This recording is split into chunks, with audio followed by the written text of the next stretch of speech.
राधे राधे, हरे कृष्णा। कैसे हो आप सभी लोग? आशा करती हूँ आप सभी परम मंगल में होगे, स्वस्थ होगे, अच्छे होगे। सबसे पहले आप सभी को परिवर्तनी एकादशी, जिसको जल झूलस एकादशी भी बोलते हैं, इसकी अनंत और अनंत शुभकामनाएं। परिवर्तनी एकादशी साल की बड़ी एकादशी में आती है। आप लोगों को पता है कि चतुर्मास चल रहा है और चतुर्मास में परिवर्तनी एकादशी एक ऐसी एकादशी होती है जब भगवान करवट लेते हैं, इधर से परिवर्तित होकर उधर करवट लेते हैं, इसलिए इसको परिवर्तनी एकादशी बोलते हैं। शास्त्रों में ऐसा वर्णन आया है कि परिवर्तनी एकादशी पे आधा चतुर्मास संपूर्ण हो जाता है और भगवान अपनी करवट को परिवर्तित कर देते हैं, इसलिए इसको परिवर्तनी एकादशी भी बोला जाता है। साथ ही के साथ इसको जल झूलस एकादशी भी बोलते हैं, क्योंकि ऐसा बोला जाता है कि माता यशोदा ने प्रथम बार कन्हैया जी के यमुना मैया में कपड़े इसी दिन धोए थे, इसी दिन धो के सुखाए थे, इसलिए इसको जल झूलनी एकादशी के नाम से भी संबोधित किया जाता है। इस दिन लड्डू गोपाल को अनेकों जगह झूलों पे झुलाया जाता है, कन्हैया जी को झूले पे झुलाया जाता है, उनका हिंडोला निकाला जाता है, उनकी सवारी निकाली जाती है, बहुत सारे उत्सव होते हैं, वो मैं आपको किसी और वीडियो के माध्यम से बताती रहूंगी। आज की वीडियो है कि परिवर्तनी एकादशी कब है, परिवर्तनी एकादशी का व्रत आपको कब रखना चाहिए। देखिए, मैं हमेशा बोलती हूँ जो एकादशी का व्रत होता है वो त्रिदिवसीय व्रत की श्रेणी में आता है। त्रिदिवसीय व्रत की अर्थात 3 दिन का व्रत होता है, कोई एक दिन का व्रत नहीं होता। दसवीं तिथि से ही एकादशी तिथि के नियम चालू हो जाते हैं, जैसे कि दसवीं तिथि को संपूर्णतः ब्रह्मचर्य का पालन करना होता है। दसवीं तिथि को किसी भी प्रकार की कोई काम वासना कीड़ा को अंजाम नहीं देना होता। दसवीं तिथि पे आपको लहसुन, प्याज, मांस, मदरा, मसूर की दाल, मूली, गाजर इसका सेवन नहीं करना चाहिए। दसवीं तिथि पर सूर्य अस्त से पहले आपको भोजन एनी हाउ कर लेना चाहिए। ये कुछ दसवीं तिथि के नियम होते हैं। इन नियमों का पालन करने के बाद एकादशी वाले दिन सुबह सुबह ब्रह्म मुहूर्त में उठना चाहिए। ब्रह्म मुहूर्त में उठने के बाद पानी में गंगा जल डाल के स्नान करना चाहिए। फिर पीले वस्त्र पहनने चाहिए, क्योंकि पीले वस्त्र पीताम्बर रंग जो है वो भगवान श्री हरि विष्णु का बहुत ज्यादा मनपसंदा रंग है, इसलिए पीले वस्त्र पहनने चाहिए। फिर आपको पूरे घर में गंगा जल का छिड़काव करना चाहिए। पूरे घर में गंगा जल का छिड़काव करने के बाद आपको अपने बाल गोपाल, लड्डू गोपाल को पंचमृत से स्नान कराना चाहिए। कुछ ओकेशन पे ना फिक्स कर लीजिए, एकादशी है लड्डू गोपाल को पंचमृत से स्नान कराइए, कोई पूर्णमासी है लड्डू गोपाल को पंचमृत से स्नान कराइए। इसी प्रकार से महीने में कोई ना कोई, जैसे कि भादों का महीना चल रहा है तो महीने में कोई ना कोई उत्सव आ ही जाते हैं, इसमें आप अपने बाल गोपाल, लड्डू गोपाल को पंचमृत से स्नान अवश्य कराइए। लड्डू गोपाल को पंचमृत से स्नान कराइए, उनको सुंदर सुंदर पीले रंग के कपड़े पहनाइए। पीले रंग के पोशाक पहनाने के बाद परिवर्तनी एकादशी की पूजा अर्चना वंदना प्रारंभ कर दीजिए। सबसे पहले हाथ में संकल्प लीजिए।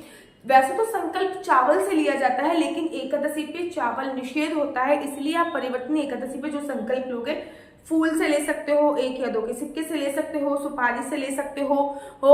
हाथ में रखिए, बोली श्री विष्णु श्री विष्णु श्री विष्णु, मेरा नाम आशु चौहान है, मेरा गोत्र केमलक्ष है। आज मैं पूरी श्रद्धा भाव से परिवर्तनी एकादशी या फिर जल झूलनी एकादशी का व्रत रखने जा रही हूँ। इस यह व्रत मैं फलाहार से रखूंगी, किसी भी प्रकार की कोई निंदा चुगली इत्यादि नहीं करूंगी। अगर आपको व्रत किसी और को समर्पित करना है तो मैं परिवर्तनी एकादशी का व्रत अपने पिताजी या माताजी को समर्पित करना चाहती हूँ। उसके बाद जो आपके हाथ की सामग्री है वो भगवान श्री हरि विष्णु के आपके पास चढ़ा देनी, या फिर आपने जो जल है, लोटा है, जो सूर्य भगवान को चढ़ाया जाता है उसमें भी डाल सकते हैं, फिर सूर्य भगवान को ये सारी सामग्री चढ़ा सकते हैं। अगर आपका पीरियड्स है तो फिर संकल्प कैसे लेना, क्योंकि पीरियड्स में तो पूजा का कोई विधान होता नहीं है, प्रत्यक्ष आप भगवान के सामने जाके संकल्प नहीं ले सकते।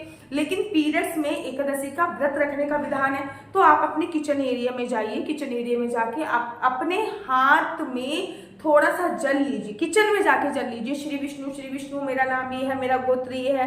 केवल जल से आपको ये सारी कार्य करने, ठीक है ना। तो आपको समझ में आ गया कि पीरियड्स है तो कैसे संकल्प लेना है, बिना पीरियड्स के आपको कैसे संकल्प लेना है। अब जो ये सामग्री भगवान के पास रखी है, इसमें कुछ पैसे मिलाकर आप द्वादशी तिथि को किसी गरीब को, किसी निर्धन को इन चीजों को दान भी कर सकते हैं। उसके बाद संकल्प ले लिया, आपने अखंड ज्योत जलानी है तो अखंड ज्योत जलाइए, नहीं तो शाम को अखंड ज्योत जलाते हैं तो शाम को अखंड ज्योत जला सकते हैं। उसके बाद कथा पढ़िए। हर एकादशी पे भगवान का कोई ना कोई स्पेशल भोग होता है, ठीक इसी प्रकार से परिवर्तनी एकादशी पे भी भगवान का कोई स्पेशल भोग होगा। भगवान को भोग लगाइए, कथा पढ़िए, उसके बाद आरती कीजिए। उसके बाद तुलसी मैया की पूजा अर्चना वंदना करने के लिए आ जाइए।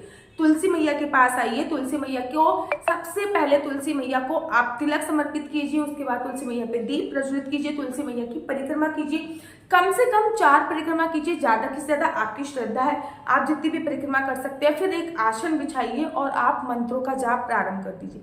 जो भी मंत्र आपको गुरु ने दिया हुआ है उस मंत्र का जाप कीजिए। अगर आप गुरु द्वारा दिए गए मंत्र का जाप नहीं करना है या फिर आपने गुरु दीक्षा नहीं ली है तो आप ओम नमो भगवते वासुदेवाय का भी जाप कर सकते हैं। इस मंत्र को मैं चमत्कारी मंत्र बोलती हूँ क्योंकि ओम नमो भगवते वासुदेवाय एक ऐसा मंत्र है जिसके प्रताप से ध्रुव ने भगवान की प्राप्ति करी, जिसके प्रसाद से प्रहलाद को भगवान मिले, एक दासी पुत्र नारद बन के प्रकट हुए, कयादु को प्रहलाद जैसे पुत्र की प्राप्ति हुई। अनेकों बार इस मंत्र का जो वर्णन है ना वो हमारे शास्त्रों में देखने को मिलता है। ओम नमो भगवते वासुदेवाय एक चमत्कारी मंत्र है, तो आप ओम नमो भगवते वासुदेवाय के कम से कम 16 माला जाप कीजिए या फिर आप हरे कृष्ण कृष्ण कृष्ण हरे हरे, हरे राम राम राम हरे हरे का भी जाप कर सकते हैं। मंत्र जाप करने के बाद आपके घर के जो भी नित्य नियम के काम है आपको वो करना है, लेकिन पूरे दिन किसी की निंदा चुगली इत्यादि नहीं करनी है। पूरे दिन शयन नहीं करना। एकादशी वाले दिन में सोने की मनाही होती है, तो दिन में सोना नहीं है। आपका व्रत है लेकिन किसी और लोगों के लिए आप खाना बना सकते हो। मेक श्योर परिवार वालों को उस दिन लहसुन प्याज का खाना न दो। व्रत नहीं रख रहे वो एक अलग बात है, लेकिन उस दिन उनको चावल का सेवन नहीं करना चाहिए और लहसुन और प्याज वाला खाना भी उस दिन निषेध ही होता है। पूरे दिन किसी की निंदा चुगली मत कीजिए। पूरे दिन भगवान के नाम का सिमरन करते रहिए, ठीक है ना। यूट्यूब पे भजन चला लीजिए, कीर्तन चला लीजिए, भगवान के नाम का सिमरन कीजिए। शाम की पूजा के वक्त घर के मुख्य द्वार पर एक अखंड ज्योत जलाइए, क्योंकि एकादशी पे रात्रि जागरण का बहुत विशेष महत्व होता है। लेकिन अगर आप रात को नहीं जग पा रहे हैं तो आपके एब्सेंट में अखंड ज्योत आपकी साक्षी बनकर जगती रहेगी। घर के मुख्य द्वार पर 2 दीपक अवश्य जलाइए, तुलसी मैया पे 1 दीपक अवश्य जलाइए। भादों का महीना चल रहा है, 1 दीपक अपने पितरों के नाम का आकाश दीप दान जरूर और जरूर करके आ सकते हैं। तो शाम की पूजा अर्चना वंदना पूरे विधि विधान से कीजिए। फिर द्वादशी वाले दिन संपूर्ण तरीके से विधि विधान से, जिस समय पे व्रत के पारण का समय होता है, जब आपका हरिवासन समय निकल जाता है उसके बाद व्रत के पारण का समय होता है, तो हरिवासन समय जब निकल जाए उसके बाद आप अपने व्रत का पारण कीजिए। हरिवासन समय अर्थात द्वादशी तिथि की पहली घड़ी निकलने के बाद ही आपको पूजा व्रत का पारण करना चाहिए। याद रखिए, एकादशी तिथि, द्वादशी तिथि या फिर कोई भी तिथि पर आपको राहु काल में कोई पूजा अर्चना वंदना नहीं करनी होती है। राहु काल में की गई पूजा अर्चना वंदना का फल आपको नहीं मिलता। तो मैंने पंचांग देख के पूरा मैं मुहूर्त निकाल चुकी हूँ। तो पंचांग के अनुसार जो एकादशी का व्रत है वो कब रखा जा रहा है, सबसे पहले मैं आपको बता दूं। एकादशी तिथि का जो प्रारंभ हो रहा है वो 13 तारीख को 13 सितंबर को रात को 10:30 बजे के आसपास आ रहा है। सोचिए, रात को 10:30 बजे के आसपास 13 सितंबर को एकादशी तिथि का प्रारंभ हो रहा है। वहीं एकादशी तिथि का जो विश्राम होगा, समाप्त होगी, वो 14 तारीख को रात को 8:41, मोटा मोटा 9 बजे के आसपास विश्राम हो जाएगी। ये समझ लीजिए कि 13 तारीख को रात को 11 बजे प्रारंभ हो रही है, 14 तारीख को रात को 9 बजे खत्म हो रही है। तो उदय तिथि के अनुसार एकादशी का जो व्रत रखा जाएगा वो 13 तारीख को नहीं 14 तारीख को रखा जाएगा। अगर मैं खाटू श्याम की बात करूं तो 14 तारीख को व्रत है, बाकी बिहारी जी के मंदिर में 14 तारीख को व्रत है, इस्कॉन संप्रदाय में 14 तारीख को व्रत है, गौड़ीय संप्रदाय में 14 तारीख को व्रत है, राधा माधव के यहाँ पे 14 तारीख को ही व्रत रखा जा रहा है। 14 तारीख को परिवर्तनी एकादशी का व्रत, जिसको जल झूलनी एकादशी बोलते हैं, उसका व्रत रखा जा रहा है। और वही व्रत का जो पारण का समय है वो 15 तारीख को है, 6:17 से लेकर 9:10 का समय, अर्थात ऑलमोस्ट 3 घंटे का समय आपको व्रत के पारण का मिल रहा है। 6 बजे से लेके 9:10 का समय है जो आपको व्रत का पारण करना है। तो इस विधि विधान से आपको एकादशी का व्रत रखना है।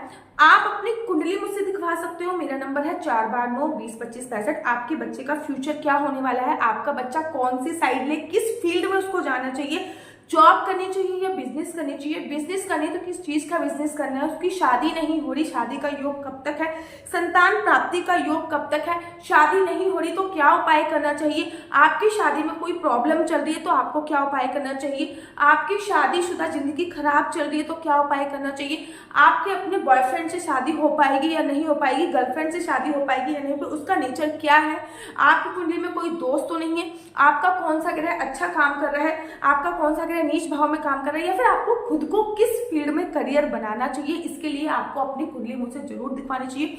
कुंडली दिखवाना बिल्कुल भी फ्री नहीं है, कुंडली दिखाने के चार्जेस हैं। ये नंबर केवल और केवल कुंडली दिखाने के लिए है, किसी भी प्रकार के कोई क्वेश्चन आंसर इस पे मत पूछिएगा।